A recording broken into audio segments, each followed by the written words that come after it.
हे दुखी भंजन मारुति नंदन, सुन लो मेरी पुकार। पवन सुति विनीति बारंबार, पवन सुति विनीति बारंबार। श्री हनुमान जी की जय। आज सुनेंगे मंगलवार व्रत कथा। एक बार नैमिषारण्य तीर्थ में 80,000 मुनि एकत्र होकर पुराणों के ज्ञाता श्री सूत जी से पूछने लगे, हे महामुने, आपने हमें अनेक पुराणों की कथाएं सुनाई है, अब कृपा करके हमें ऐसा व्रत कथा बताए जिसके करने से संतान की प्राप्ति हो तथा मनुष्य को रोग शोक अग्नि सर्व दुख आदि का भय दूर हो, क्योंकि कलयुग में सभी जीवों की आयु बहुत कम है। फिर इस पर उन्हें रोग चिंता के कष्ट लगे रहेंगे तो फिर वो श्री हरि के चरणों में अपना ध्यान कैसे लगा सकेंगे। श्री सूत जी बोले, हे मुनियों, आपने लोक कल्याण के लिए बहुत ही उत्तम बात पूछी है। एक बार युधिष्ठिर ने भगवान श्री कृष्ण से लोक कल्याण के लिए यही प्रश्न किया था। भगवान श्री कृष्ण और युधिष्ठिर का संवाद तुम्हारे सामने कहता हूँ, ध्यान देकर सुनो। एक समय पांडवों की सभा में श्री कृष्ण जी बैठे हुए थे। तब युधिष्ठिर ने भगवान श्री कृष्ण से प्रश्न किया, हे प्रभु नंद नंद गोविंद, आपने मेरे लिए अनेक कथाएं सुनाई है, आज कृपा करके ऐसा व्रत या कथा सुनाइए जिसके करने से मनुष्य को रोग चिंता का भय समाप्त हो और उसको पुत्र की प्राप्ति हो। हे प्रभु, बिना पुत्र के जीवन व्यर्थ है, पुत्र के बिना मनुष्य नरकगामी होता है, पुत्र के बिना मनुष्य पितृ ऋण से छुटकारा नहीं पा सकता है और न ही उसका पुनर्ग नामक नरक से उद्धार हो सकता है। अतः पुत्रदायक व्रत बतलाइए। श्री कृष्ण भगवान बोले, हे राजन, मैं एक प्राचीन इतिहास सुनाता हूँ, आप उसे ध्यान पूर्वक सुनो। कुंडलपुर नामक एक नगर था, उसमें नंदा नामक एक ब्राह्मण रहता था। भगवान की कृपा से उसके पास सब कुछ था, फिर भी वह दुखी था। इसका कारण यह था कि ब्राह्मण की स्त्री सुनादा की कोई संतान न थी। सुनादा पतिव्रता थी, भक्ति पूर्वक श्री हनुमान जी का आराधना करती थी। मंगलवार के दिन व्रत करके अंत में भोजन बनाकर हनुमान जी का भोग लगाने के बाद स्वयं भोजन करती थी। एक बार मंगलवार के दिन ब्राह्मणी गृह कार्य की अधिकता के कारण हनुमान जी को भोग न लगा सकी, तो इस पर उसे बहुत दुख हुआ। उसने कुछ भी नहीं खाया और अपने मन में प्रण किया कि अब तो अगले मंगलवार को ही हनुमान जी का भोग लगाकर अन्न जल ग्रहण करूंगी। ब्राह्मणी सुनादा प्रतिदिन भोजन बनाती, श्रद्धा पूर्वक पति को खिलाती, परंतु स्वयं भोजन नहीं करती और मन ही मन श्री हनुमान जी की आराधना करती थी। इस प्रकार 6 दिन गुजर गए और ब्राह्मणी सुनादा अपने निश्चय के अनुसार भूखी प्यासी निराहार रही। अगले मंगलवार को ब्राह्मणी सुनादा प्रातः काल ही बेहोश होकर गिर पड़ी। ब्राह्मणी सुनादा के इस असीम भक्ति के प्रभाव से श्री हनुमान जी बहुत प्रसन्न हुए और प्रकट होकर बोले, सुनादा, मैं तेरी भक्ति से बहुत प्रसन्न हूँ, तू उठ और वर मांग। सुनादा अपने आराध्य देव श्री हनुमान जी को देखकर आनंद की अधिकता से खुशी हो श्री हनुमान जी के चरणों में गिरकर बोली, हे प्रभु, मेरी कोई संतान नहीं है, कृपा करके मुझे संतान प्राप्ति का आशीर्वाद दे, आपकी अति कृपा होगी। श्री महावीर जी बोले, तेरी इच्छा पूर्ण होगी, तेरे एक कन्या पैदा होगी, उसके अष्टांग प्रतिदिन सोना दिया करेंगे। इस प्रकार वह कहकर श्री महावीर जी अंतर ध्यान हो गए। ब्राह्मणी सुनादा बहुत हर्षित हुई और सभी समाचार अपने पति से कहा। ब्राह्मण देव कन्या का वरदान सुनकर कुछ दुखी हुए, परंतु सोना मिलने की बात सुनी तो बहुत प्रसन्न हुए। विचार किया कि ऐसी कन्या के साथ मेरी निर्धनता भी समाप्त हो जाएगी।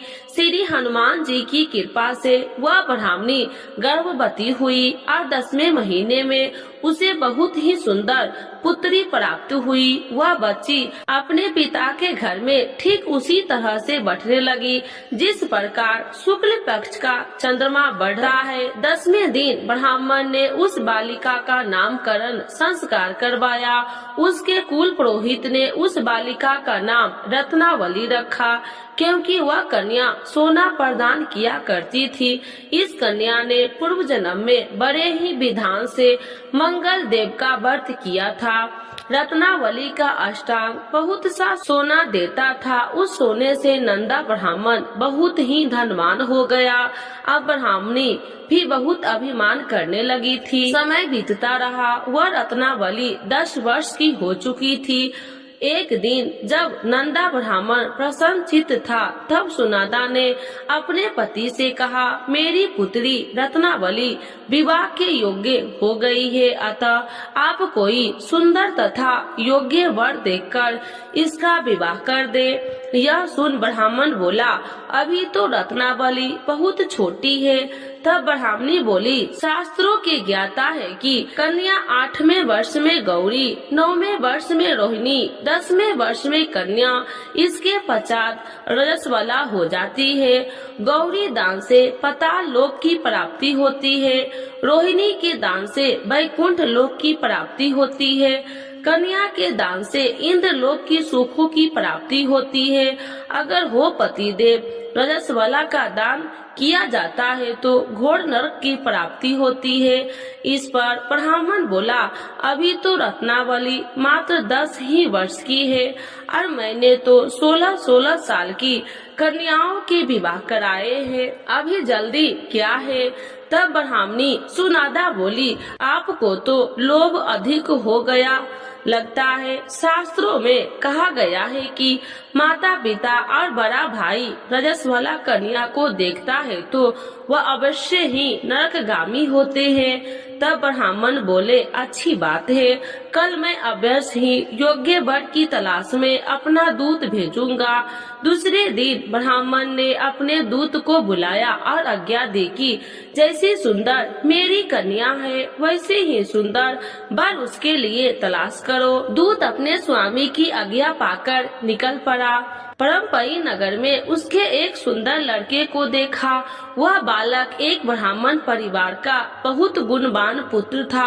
उसका नाम सोमेश्वर था। दूत ने उस सुंदर व गुणवान ब्राह्मण पुत्र के बारे में अपने स्वामी को पूर्ण विवरण दिया। ब्राह्मण नंद को भी सोमेश्वर अच्छा लगा और फिर शुभ मुहूर्त में विधि पूर्वक कन्या का दान करके ब्राह्मण ब्राह्मणी संतुष्ट हुए।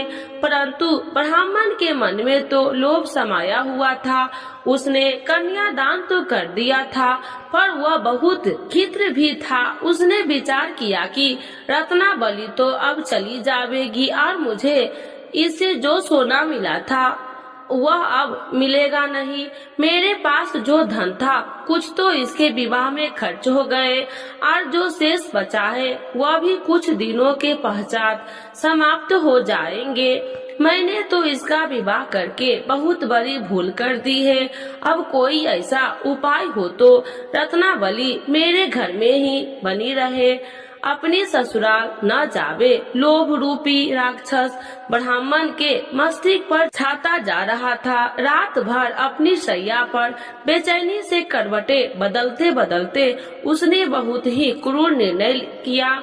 उसने विचार किया कि जब रत्नावली को लेकर उसका पति रामेश्वर अपने घर के लिए जावेगा तो वह मार्ग में छिपकर रामेश्वर का वध कर देगा और अपनी लड़की को अपने घर ले आवेगा, जिसने नियमित रूप से उसे सोना भी मिलता रहेगा और समाज का कोई मनुष्य उसे दोष भी नहीं दे सकेगा। प्रातः काल हुआ तो नंदा और सुनंदा ने अपनी जमाई तथा लड़की को बहुत सारा धन देकर विदा किया।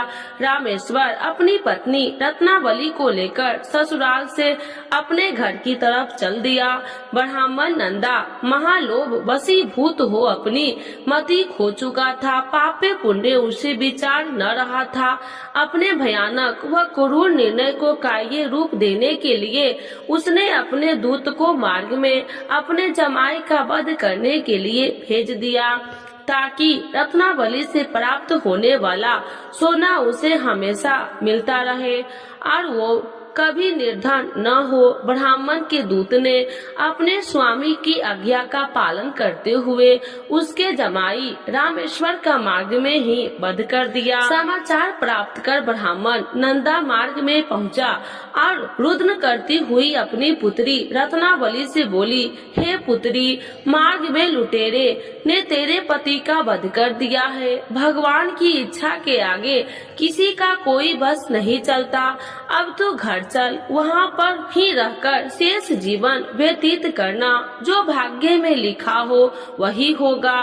अपने पति की अकाल मृत्यु से रत्नावली बहुत दुखी हुई। करुण कंदन व रुदन करते हुए अपने पिता से बोली, हे पिताजी, इस संसार में जिस स्त्री का पति नहीं है उसका जीना व्यर्थ है। मैं अपने पति के साथ ही अपने शरीर को जला दूंगी और सती होकर अपने इस जन्म को, माता पिता के नाम को तथा सास ससुर के यश को सार्थक करूंगी। ब्राह्मण नंदा अपनी पुत्री रत्नावली के वचनों को सुनकर बहुत दुखी हुआ। विचार करने लगा, मैंने व्यर्थ ही जमाई वध का पाप अपने सिर पर लिया।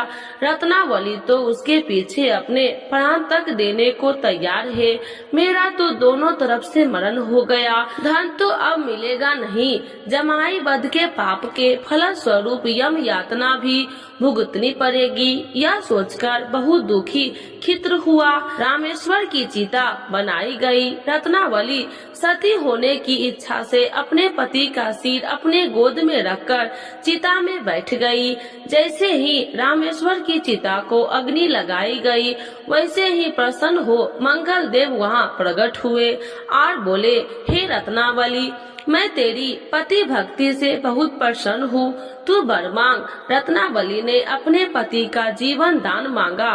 तब मंगल देव बोले, रत्नावली, तेरा पति अजर अमर है, यह महाविद्वान भी होगा। इसके अतिरिक्त तेरी जो इच्छा हो वर मांग।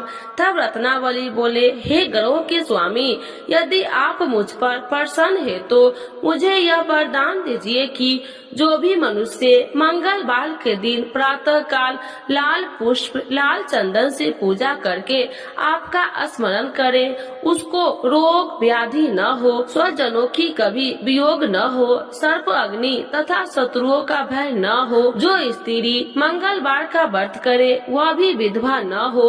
मंगल देव तथा अस्तु कहकर अंतर ध्यान हो गए। रामेश्वर मंगल देव की कृपा से जीवित हो उठा। रत्नावली अपने पति को पुनः प्राप्त कर बहुत प्रसन्न हुई और मंगल देव का व्रत प्रत्येक मंगलवार को करके व्रत राज और मंगल देव की कृपा से इस लोक में सुख ऐश्वर्य के भोगते हुए अंत में अपने पति के साथ स्वर्ग लोक गई। तो एक बार बोलिए प्रेम से श्री हनुमान जी की जय, मंगल देवता की जय। आरती श्री हनुमान जी की। आरती की जय हनुमान लला की, दुष्टी दल ने रघुनाथ कला की। आरती की जय हनुमान लला की, दुष्टी दल ने रघुनाथ कला की। जाके बल से गिरिबल कापे, रोगी दोष जाके निकट न झाके। अंजनी पुत्री महाबलिदाई, संतन के प्रभु सदा सहाई। आरती की जय हनुमान लला की, देवी रघुनाथ पठाए, लंका जारी सिया सुतिलाए, लंका सो कोटि समुद्र सिखाई, जाति पवन सुति बारी न लाई, आरती कीजे हनुमान लला की। लंका जारी असुर संहारे, सिया राम जी के काज सवारे, लक्ष्मण मूर्छित परे संकारे, आई सजीवन प्राण उबारे, आरती कीजे हनुमान लला की। पैठी पताल तोरी जमकारे, अहि रावण की भुजा उखाड़े, बाएं भुजा असुर दल मारे, दाहिने भुजा संत जन तारे, आरती कीजे हनुमान लला की।